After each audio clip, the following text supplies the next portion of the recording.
আসসালামু আলাইকুম। কেমন আছেন আপনারা? আশা করি অনেক ভালো আছেন। চলে এলাম নতুন ফুড ব্লগ নিয়ে। রাস্তার মোড়ে মোড়ে যার ঘ্রাণ আর লোভনীয় টক পানির শব্দ শুনলেই জিভে পানি চলে আসে, তা আর বলার অপেক্ষা রাখে না। হ্যাঁ, আজকে আমরা কথা বলছি আমাদের সবার প্রিয় স্ট্রিট ফুড পানিপুরি ফুচকা নিয়ে।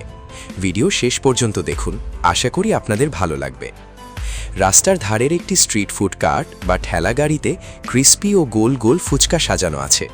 একজন বিক্রেতা নিখুঁত দক্ষতায় ফুচকার মাঝখানে আঙুল দিয়ে গর্ত করছেন। সিদ্ধ আলু, পেঁয়াজ, কাঁচা মরিচ, ধনেপাতা ও সেদ্ধ বুট বা ছোলার চটকানো মিশ্রণটি ফুচকার ভেতর ভরা হচ্ছে। এর আসল ম্যাজিক লুকিয়ে আছে এর ভেতরের আলুর পুরে। সেদ্ধ আলুর সাথে চাট মশলার দারুণ এক মিশ্রণ।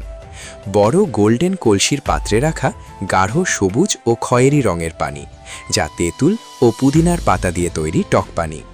আর শেষ ছোঁয়া আসে এই ঠান্ডা ও তেঁতুল পুদিনার টক পানি থেকে। কেউ পছন্দ করেন অতিরিক্ত ঝাল, আবার কেউ একটু মিষ্টি স্বাদের টক পানি। আজকের মতো এই পর্যন্তই। আর হ্যাঁ, আপনার এলাকার সবচেয়ে প্রিয় ফুচকাওয়ালাকে কমেন্ট করে জানান। দেখা হবে নেক্সট ভিডিওতে। সেই পর্যন্ত ভালো থাকবেন। আর ভিডিওটি ভালো লেগে থাকলে চ্যানেলটি সাবস্ক্রাইব করে পাশে থাকবেন। ধন্যবাদ।